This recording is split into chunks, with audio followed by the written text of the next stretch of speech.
ምንድነው አባዬ? ማሚ የሆነችው ነገር አለ እንዴ? ምን ሰምተህ እንደዚህ የተጨነቀው? በስልክ ሳውራት ድምጿ ልክ አይደለም። የድልም ስልክ አልሰራልኝ። እንደዛ ከሆነ አባዬ ለቱቴ ነገር ትረዳሃለች። እኔ የምልሽ ቲና፣ የሰው ወርቅ አያደምቅ ያለው ሰውዬ ግን ምኑን ነው የሚያመው?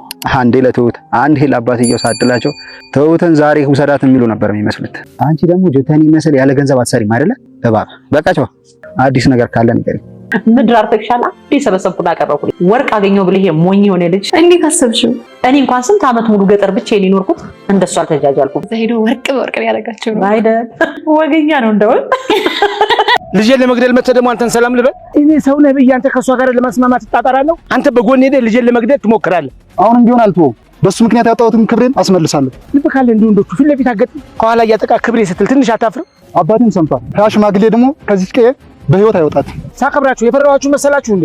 ማያ ለእህትሽ የምታስቢላት ከሆነ ያንን ወንበዴና መኖሪያ እንኳን ለሌለው እንድታገባ አትፍቀጂላት። በትሁት እኮ አይደለም አባዬ ራሱ ካልፈቀደችለት መፍቀድ አይችልም። ቆይ አንተ ምን አይነት አስመሳይ ነህ? እዚህም ደግሞ ድራማ ልሰራ ነው? ተመስገን ተው። ለምንድን ነው ሀሳቡን የምታሟላልኝ? በነገራችን ላይ ውብ ነሽ፣ በጣም ነው የምታምሪው። በጣም አመሰግናለሁ። አንቺ ይታይሻል እንዴ? አንዳንድ ጊዜ እኮ ደመ ነፍሴ ይነግረኛል። ለመሆኑ ወንድምህ ሌባ እንደሆንክ ያውቃል? ልፈተንሽ ነው። አትፈትነኝ፣ ደግመህ ራስ ትወርቃለህ። እሺ አባባ ለባለቤቴ ለወይዘሮ ምረት ስደውልላት ድምጿ ልክ አልነበረም። ስለዚህ መሄድ አለብኝ። የትሁቴ ነገር ሆኖብኝ ነው እንጂ እኮ ትቻት መምጣት አልነበረብኝም። የድል ስልክም ዝግ ነው እያለ ለተመስገን ይነግረዋል። ተመስገን ደግሞ በዋናነት የሚፈልገው አባዬን በዚህ የሽምግልና ሂደት ውስጥ ዋና ተስፋው እሱ ስለሆነ ሽምግልናው ሳያልቅማ መሄድ የለብህም ይለዋል ተመስገን። አይ የግድ ነው መሄድ አለብኝ፣ ግን ደግሞ የትሁት ነገር ጨነቀኝ፣ አሁን ምን ልላት ነው እያለ ሲወዛቅ፣ በቃ እንደዛ ከሆነማ መቼስ የግድ መሄድ ካለብህ ለትሁት ሁሉንም ነገር ንገራት፣ እሷ ሁሉንም ትረዳለች አሉ። አባባ መሽ ብሎ ለትሁት ሊነግር ወደ ቤት እየሄዱ ናቸው። ናቲ ለትሁትና ለአባቷ ወርቅ ሲያዘንብባቸው የነበረው ለካ የእነ አባባን የእነ ወይዘሮ ምረትን ወርቅ ሰርቆ ኖሯል። አሁን ለቲና ደውሎ ይኸውልሽ ቲና የሰው ወርቅ አያደምቅ ይሉት አባባል ግን ምን አይነት ጅል ነው? ይህን ወርቅ ሳዘንብባቸው እኮ እንዲያው እስከ ሽምግልናው ራሱ መጠበቅ የለብህም የሚሉ ይመስላሉ። ይዛት ሂድ ይሉኝ እኮ ምንም አልቀራቸውም ይላታል። እሷም እና ደስ አላቸው እያለች ታዋጣጠዋለች። ቀላል ደስ አላቸው ወጓ ይቅር ብለው ነው እንጂ በቃ ውሰዳት ማለት ነው የሚቀራቸው። ተመስገን እንደሆነ መቼም ይህንን ነገር ሊያሳካው አይችልም እያላት ነው። እንኳን ደስ ያለህ ያለችው ትመስላለች። ቀጥሎ እሺ ወይዘሮ ምረት እንዴት ነች?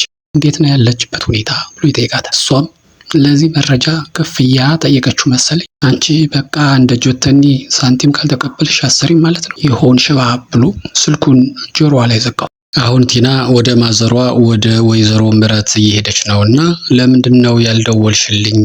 ልሸኝሽ እኮ ቀጠሮ ተያይዘን ነበር ብላ ስትጠይቃት ቲና አይ አልደወልሁልሽም፣ ያልደወልሁት ስላልተዘጋጃጀው ነው፣ ለናቲ እየተዘጋጀውለት ነበረ አለቻት። ካነሳሽው ላይ ቀርማ እስኪ ምንድነው የተፈጠረው ብላ ስትጠይቅ በዝርዝር አስረዳቻት። ናቲ ያነከሰ መጣና ቤት የሆነ ልብስ ቤት ውስጥ አለ ልውሰድ ብሎ ገባና ያንን ያዘጋጀውለትን አርቲፊሻል ወርቅ ሰብስቦ ተመልሶ ወጥቶ ሄደ። እኔ ቀደም ብዬ ብዙ አርቲፊሻል ወርቆችን አዘጋጅችለት ነበረ። አሁን በሱ ቤት በቃ እኔን አሞኝቶ አራዳ ሆኖ ወርቁን ይዞ መሄዱ ነው። ግን ምን አይነት ጅል ነው! እኔ እንኳ የሰው ተገልዬ ብቻዬን ስኖር የነበሩ ሰው በሱ ልክ አልጃጃለም። እንግዲህ ወርቅ በወርቅ እያደረጋቸው ነው። እንግዲህ ለጊዜውም ቢሆን ይደሰት። በያሁን ተዘጋጅን፣ ነገ ሸኝሻለሁ ብላታለች ቲና። ወይዘሮ ምራትም ለመሄድ ተዘጋጅታለች። የትሁት አባትና ደጀኔ በባለፈው በተፈጠረው ነገር እያወሩ ናቸው። እኔ በላይ በታች ብዬ ወጉን ባህሉን አፍርሼ አንተ እንድትሆን ልጅን አሳልፌ ብሰጥ እንዴት በጥይት ልትገድላት ትሞክራለህ? አንተ ምን አይነት ሰው ነህ? እያለ ሲል እኔ መች እሷን ነው ተመስገን ነው እንጂ አሁንም ቢሆን መግደዴ የማይቀር ነገር ነው፣ ክብሬን አስመልሳለሁ ሲል ደነፋ። አባትየውም ስማ የምን ክብር ነው የምታወራው? ታዲያ ክብርን ለማስመለስ ፊት ለፊት ነው እንጂ ተደብቀ ነው እንዴ ክብር የምትመልሰው? ደግሞ ያ ነጭ ፀጉር ያለው ሽማግሌን ደግሞ ያፈሰሰ ደም ዝም ብላ አይቀርም አልለቀውም ሲል እንዳትነካው እሱን ሰው እንግዳዬን በኋላ ውርድ ከራሴ ብሎታል። እንግዳ ከሆነ እንደ እንግድነቱ አርፎ መቀመጥ ነበረበት።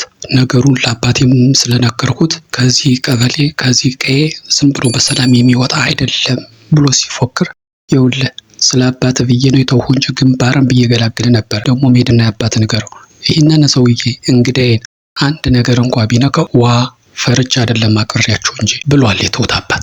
የትሁት አባት ግን ደጀኔ ፊት እንደፎከሩት ብቻ ነገሩ ቀላል አልሆነባቸውም። በሰው ሕይወት ያውም በእንግዳ መደራደር የለብንም። ስለዚህ ሰው ወደ ሀገሩ እንዲመለስ አድርግ እያለ ተመስገን እየነገረው ነው። ተመስገን ደግሞ ምን ተፈጥሮ ነው ብሎ ሲጠይቅ የተፈጠረውን ደጀኔ መዛቱንና አባቱን ማወቁን ነገረው። ለሱ ነው እሱ ምንም ችግር የለውም ኃላፊነቱን ወስደዋለሁ። ይሄ የሽንታም ልጅ መጥቶ ይሞክር። አባባ ለሽማግሌ ነው የመጣ ሽምግልናውን ጨርሶ ካልሆነ በስተቀር ከዚያ አይሄድም፣ ሙሉ ኃላፊነቱን ወስዳለሁ ብሏል ተመስገን።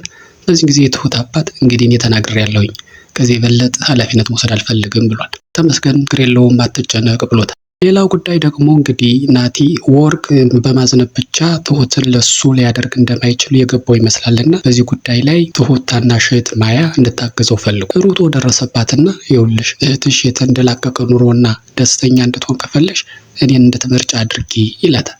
ማያ ደግሞ ቀላል ሰው አይደለችም። እንኳን እኔ በትሁት ህይወት ገብቼ መራጭ ልሆን ይቅርና አባዬ ራሱ ትሁት ካልፈቀደችለት ሊመርጥላት አይችልም ብላ አረጋግጣ ነገረችው። አይ እሱን እንኳን ተይው፣ እሱ ለሱ እንኳን ፈቅዳለታለች።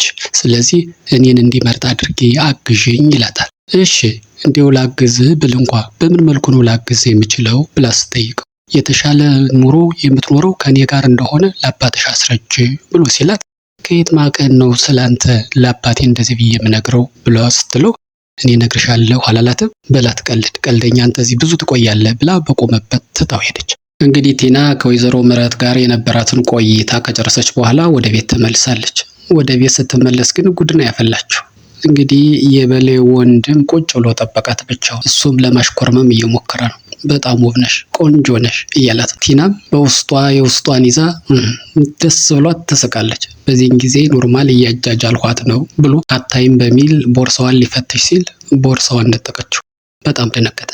አንቺ ታያለሽ እንዴ ምንድን ነው እያለ ሲጮህ አዎ አያለሁ እና ቦርሳዬን ካላየሁኝ ታዲያ ምኑን ኖርሁት አለች። በዚህን ጊዜ እና እንዴት ነው ታዲያ ሁሉን ነገር ተሰሚያለሽ? ሌላም ታውቂያለሽ? የምታውቂው ነገር አለ እያለ ሲርበተብ አዎ ብዙ ነገር ነው ማውቀው። ሌባ እንደሆነ ግን ወንድም ያውቃል ብላ ወርፍ። ምን ሰረቁኝ? የምን ሌብነት ሲል ብዙ ነገር ነው የሰረቅ። ግን አሁን ደግሞ በጣም በመጨረሻው ደግሞ የኔን ቦርሳ ለመስረቅ የሞከረው ነገር ደግሞ በጣም መጥፎ ነው ስትለው ወይ ቲናዬ እኔ እኮ ልሰርቅሽ አይደለም ልፈትንሽ ነው ብሎ ለማስተባበል ሲሞክር ይኸውልህ ተከበር፣ መቼም ቢሆን አትፈትነኝ፣ ከፈተንከኝ መቼም ቢሆን ወዳቂው ተሸናፊው አንተ ነህ ስትለው ሰውየው ጨንቆታል። ይህንን ነገር ወንድሙ ካወቀ ሽጉጥ ግንባሩ ላይ እንደሚለቅበት እርግጠኛ ነው። ይህ በዚህ እንዳለ ሜሪና በልዬ ደግሞ ከውጭ ቆይተው ወደ ውስጥ እየገቡ ናቸው። ሜሪ እየጨቀጨቀችው ነው። እዚች ልጅ ላይ ያለውን ብር ተቀበልና እዚች ቤት ውልቅ ትበልልኝ እያለች እየጨቀጨቀችው ነው። እሱ ደግሞ ሌላ ነው ስጋቱ። ይህ ወንድሜ ግን የሚመላለሰው ቲናን ወዷት ይሆን ይላል። እባክህ ነገሩን አታስቀይስ፣ ወንድምነቱ ያንተ ነው ብላ ወረፍ። የሚመላለሰው ለቲና ብሎ ነው ለሜሪ ብሎ ነው እንጂ።